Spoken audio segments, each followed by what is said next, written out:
नमस्कार, मैं हूं राहुल शर्मा। आप देख रहे हैं एसपीएन 9 न्यूज। स्वागत है आपका हमारे इस खास प्रोग्राम में। दर्शकों, प्रोग्राम लेकर मैं फिर हाजिर हूं और आज मैं बात कर रहा हूं G23 सम्मेलन की। जी हां, कांग्रेस पार्टी की तरफ से जो G23 सम्मेलन किया गया था, उसमें जो बागी नेता दिखाई दिए गए थे, उसमें जो नेता बागी तेवर उनका नजर आ रहा था, वो नेता अब उनका रुख बदल चुका है। मेरे पास जो रिपोर्ट है, जो खबर है, उसके जरिए आज मैं आपको समझाऊंगा कि किस तरह से उन नेताओं के सुर अब बदले हुए नजर आ रहे हैं। और इससे साफ पता चलता है कि यानी कि कांग्रेस पार्टी के आलाकमान जो है उन बागी नेताओं को समझाने बुझाने में कामयाब हो चुकी है। चलिए रिपोर्ट की तरफ बढ़ते हैं और रिपोर्ट क्या कहती है। देखिए, मेरे पास जो रिपोर्ट है, मैं रिपोर्ट लेकर आया हूं, उसके जरिए आपको समझाऊंगा कि आखिरकार क्या कहती है स्थितियां और किस तरह से G23 सम्मेलन के दौरान जो नेता नाराज हो गए थे, उनको कांग्रेस पार्टी के आलाकमान मनाने में कैसे कामयाब हो गए। देखिए, G23 की बैठक कर कांग्रेस के जो शिखर नेतृत्व को आईना दिखाने वाले असंतुष्टि कांग्रेसी नेता जो है, अब उनको मना लिया गया है। और सबसे बड़ी बात है कि उनको मनाने में सबसे पहले गुलाम नबी आजाद को शामिल किया गया है। गुलाम नबी आजाद से शुरुआत की गई, बाकी अन्य नेताओं को मनाया गया। यानी कि कांग्रेस पार्टी के आलाकमान ये बात भली भांति समझते हैं कि अगर उन्हें आगे चुनाव में जीतना है, आगे चुनाव के लिए बेहतर काम करना है, कांग्रेस पार्टी के दिग्गज जो नेता हैं उन्हें लेकर साथ चलना है, तो जाहिर सी बात है कि पार्टी के किसी भी दिग्गज नेताओं को नाराज नहीं किया जा सकता। और बिल्कुल तस्वीरें यहाँ पर साफ नजर आ रही हैं, तस्वीरें बता रही हैं कि किस तरह की स्थिति अब बन चुकी है। जो माहौल पहले गर्मा गर्मी का दिखा कर रहा था, जो माहौल एकदम बदल चुका था, वो माहौल अब बता रहा है कि जाहिर सी बात है कि कांग्रेस पार्टी के आलाकमान ने जरूर कोई ना कोई ऐसी तिकड़म लगाई है जिससे ये नेता अब शांत हो गए हैं, यानी कि अब उनकी नाराजगी दूर हो गई है। खबर की तरफ फिर चलते हैं। देखिए, दरअसल आपको मैं यहाँ पर बता दूं कि जो पार्टी जो है, पार्टी के आलाकमान उन्होंने जो नेता है, जो G23 में शामिल हुए थे नेता, जो बागी नेता थे, उनको अब जिम्मेदारियां दी जाने लग गई हैं। उनको जिम्मेदारी क्या दी जा रही है कि अब उन्हें चुनाव जो होने वाले हैं, जैसे कि आपका पश्चिम बंगाल का विधानसभा चुनाव है, असम का चुनाव है, तमिलनाडु का चुनाव है, केरल का चुनाव है, या फिर पुडुचेरी है, अगले साल जो उत्तर प्रदेश का जो विधानसभा चुनाव है, उसको लेकर अब इन नेताओं को जिम्मेदारी दी जाने लगी है। जैसे कि मैं आपको पहले भी बता रहा था कि ये नेता इसलिए नाराज है क्योंकि चुनाव को ध्यान में रखते हुए पार्टी आलाकमान कोई बड़ा कदम नहीं उठा रही है। लेकिन अब जिस तरह की स्थितियां यहाँ पर बनी है, उसे देखकर लग रहा है कि पार्टी आलाकमान अब समझ चुकी है और इन नेताओं को अब जिम्मेदारियां देना शुरू कर दिया गया है।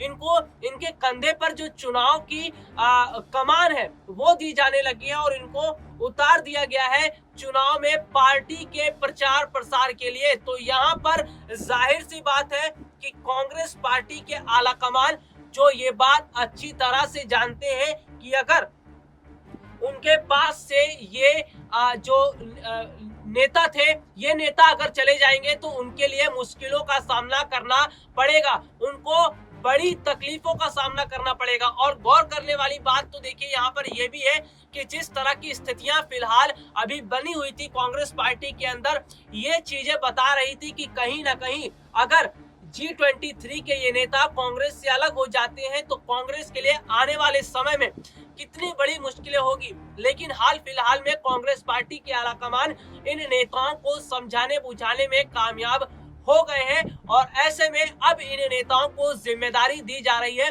चुनाव प्रचार प्रसार के लिए। जिस तरह से स्टार प्रचारक की भूमिका निभाई जाती है राजनीतिक पार्टी में, जो राजनीतिक पार्टी के नेता होते हैं वो कुछ नेताओं को स्टार प्रचारक के रूप में चुनावी मैदान में उतारते हैं ताकि पार्टी के लिए प्रचार प्रसार वो कर सके, ताकि पार्टी के लिए और बेहतर ढंग से काम कर सके। तो बिल्कुल हूबहू तस्वीर अब वो नजर आ रही है कि जिस तरह से जो नेता नाराज थे उनको मनाया गया और उनको अब नया काम सौंपा जा रहा है। यानी कि कांग्रेस पार्टी अब समझ रही है और चीजों को समझते हुए आगे रणनीति बना रही है। और राजनीति में देखिए, बदलाव बहुत ज्यादा जरूरी होता है और बदलाव कांग्रेस पार्टी ने जो किया है, इससे ये मालूम पड़ रहा है कि वाकई में ये बदलाव कांग्रेस पार्टी के लिए बेहतर साबित हो सकता है। इससे कांग्रेस पार्टी को बहुत बड़ा लाभ भी मिल सकता है। जैसे कि हम अपने प्रोग्राम में बकायदा हर अपडेट, हर जानकारी अपने दर्शकों तक पहुंचा रहे हैं। और चुनाव की मैं बात करूं, जी हाँ, मैं अपने दर्शकों को शुरू से बताते आ रहा हूं कि हमारा जो न्यूज टीम है, हमारी न्यूज टीम है, वो बकायदा लगातार चुनावी कवरेज पर काम कर रही है। जैसा कि मैं खुद आपको चुनाव से जुड़ी पल पल की अपडेट बताता रहता हूं कि आखिरकार किस राज्य में क्या स्थिति बन रही है और क्या समीकरण बन रहे हैं। तो जैसा कि आपको मैं ये भी बता दूं कि चुनाव से पहले इन नेताओं को मनाना यानी कि कांग्रेस पार्टी के लिए एक बहुत बड़ी ये यहाँ पर बात है। और वाकई में ये बहुत ही अहम यहाँ पर बात भी है कि किस तरह से कांग्रेस पार्टी ने वक्त रहते हुए इन नेताओं को मनाने की जो कोशिशें की, वो कोशिशें बिल्कुल कामयाब होती हुई नजर आ रही है। यानी कि अब आप इसे समझिए कि कांग्रेस पार्टी के अंदर जो टूट नजर आ रही थी, वो टूट अब जाहिर सी बात है दूर होती हुई नजर आ रही है। और कांग्रेस पार्टी के नेता अब आपस में मिल बैठकर राजनीतिक पार्टी के एक नेताओं की तरह चुनाव पर काम कर रहे हैं। चुनाव की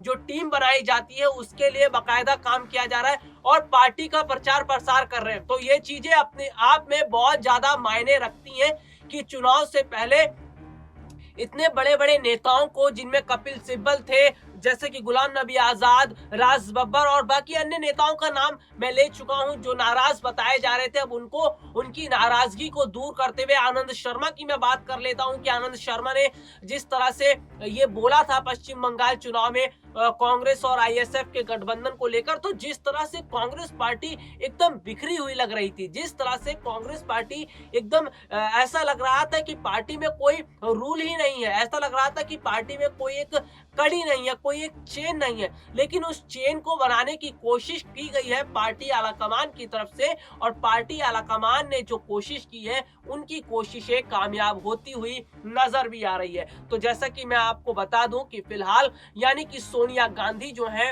वो अपने नाराज नेताओं को मनाने में कामयाब होती हुई नजर आ रही है। और उन्हें भी ये बात अच्छी तरह से पता है कि अभी चुनावी माहौल चल रहा है, चुनावी स्थितियां चल रही हैं, ऐसे में उन्हें पार्टी के लिए ही काम करना पड़ेगा। अगर चुनाव में जीत हासिल करनी है, अगर जो अन्य राजनीतिक पार्टी है उनसे बेहतर वोट शेयर हासिल करना है, तो इसके लिए उन्हें काम करना पड़ेगा। तो जाहिर सी बात है कि यहाँ पर सोनिया गांधी कोई नई राजनीति में नहीं आई है, राजनीति की अच्छी समझ रखती हैं। पार्टी आलाकमान जो है कांग्रेस पार्टी के, वो राजनीति की अच्छी समझ रखते हैं। उन्हें ये बात भली भांति समझते हैं कि अगर चुनाव से पहले ये नेता नाराज हो जाते हैं तो उनकी परेशानियां बढ़ सकती हैं और उससे ही उनके पार्टी को झटका लग सकता है, वोट शेयर कम हो सकते हैं। लेकिन चुनाव से पहले ये खबर अपने आप में बताती है कि सोनिया गांधी जो है वो इन नेताओं को मनाने में कामयाब हो चुकी हैं और होती हुई नजर भी आ रही हैं। और क्या स्थितियां आगे बनेंगी, क्या खबरें बनती हैं, वो हम आप तक पहुंचाएंगे। और हम अपने दर्शकों को ये बताना चाहेंगे कि आप चुनाव से जुड़ी खबरों को जानना चाहते हैं, देखना चाहते हैं, हर पल की अपडेट जानना चाहते हैं, तो आप हमारे चैनल के साथ जुड़िए, आप हमारे साथ जुड़िए। हम आपको हर पल की अपडेट बताएंगे, ब्रेकिंग न्यूज के माध्यम से बताएंगे और खबरों के माध्यम से बताएंगे, प्रोग्राम के माध्यम से बताएंगे, एक एक पल की अपडेट मैं आपको बताऊंगा। और सबसे बड़ी बात तो यह है कि जो चुनाव का कवरेज चल रहा है और जो चुनाव की स्थितियों पर हमने नजर बनाई हुई है, ये हम अपने दर्शकों को ये बताना चाहते हैं कि उन्हें जो पल पल की अपडेट चाहिए चुनाव से जुड़ी, वो अपडेट हम उन तक पहुंचाएंगे। तो जैसा कि लगातार मैं अपने प्रोग्राम्स की ही बात कर लेता हूं, जो प्रोग्राम मैं कर रहा हूं, बंगाल चुनाव हो, उत्तर प्रदेश का चुनाव हो या फिर अन्य राज्यों का जो चुनाव हो उसको लेकर, तो बहुत सारे लोग कमेंट कर रहे हैं, बहुत सारे लोग चुनाव से जुड़ी बहुत सारी जानकारियों को जानना चाह रहे हैं, वो बकायदा सीटों को लेकर जानना चाह रहे हैं, वो बकायदा ये जानना चाह रहे हैं कि किस राजनीतिक पार्टी का दबदबा कहां पर बन रहा है। तो जैसे जैसे लोग जानना चाह रहे हैं चुनाव के बारे में और उसके बाद हम और मेहनत करके हम अपने दर्शकों तक हर अपडेट पहुंचा रहे हैं, हर जानकारियां पहुंचा रहे हैं, ताकि उन्हें पता चल सके कि चुनाव का माहौल क्या है। तो चुनावी माहौल क्या है, चुनावी खबरें क्या है, हम आप तक पहुंचाएंगे और लगातार मैं अपने दर्शकों तक पहुंचा भी रहा हूं। तो आप ज्यादा से ज्यादा जुड़िए, प्रोग्राम अच्छा लग रहा है तो दर्शकों आपसे ये गुजारिश हम करेंगे कि आप इसे शेयर जरूर करिए। शेयर जितना आप करेंगे इससे आपको चुनावी जानकारी का खबर मिलेगी और इसके अलावा और अन्य लोगों को भी चुनावी जानकारियों की खबरें मिलती रहेंगी। तो आपको प्रोग्राम अच्छा लग रहा है तो इसे शेयर कीजिए, प्रोग्राम हमारा लाइक कीजिए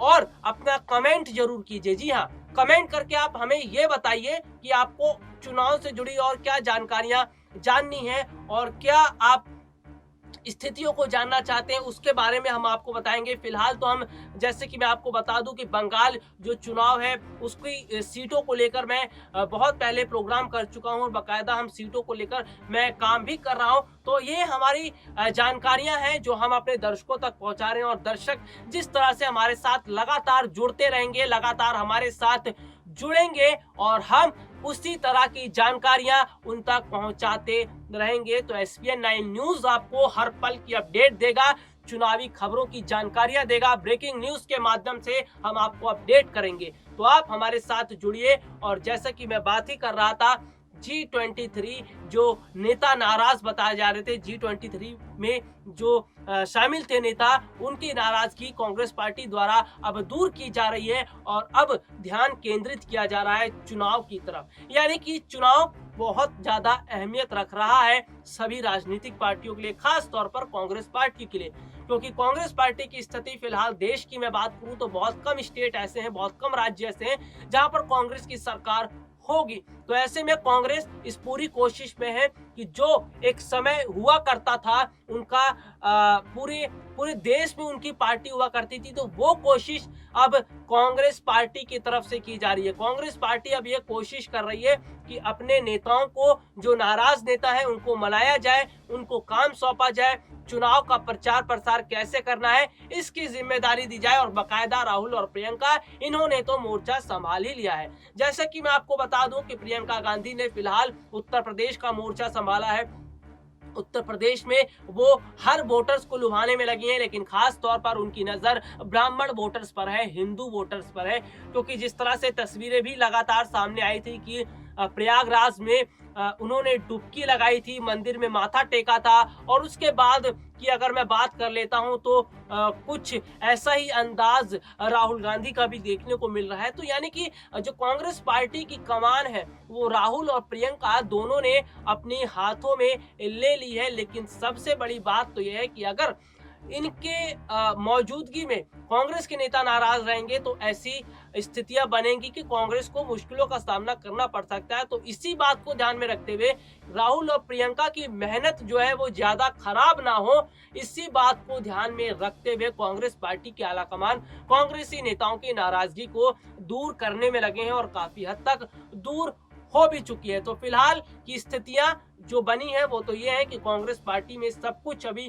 फिलहाल ठीक चल रहा है और ऐसा लग रहा है कि आने वाले समय में स्थितियां और ज्यादा बेहतर होंगी कांग्रेस पार्टी के लिए, और जिससे कांग्रेस पार्टी आने वाले समय में चुनाव के लिए और बेहतर तरीके से काम कर सकती है। तो फिलहाल आज के लिए मुझे इजाजत दे दीजिए। नमस्कार।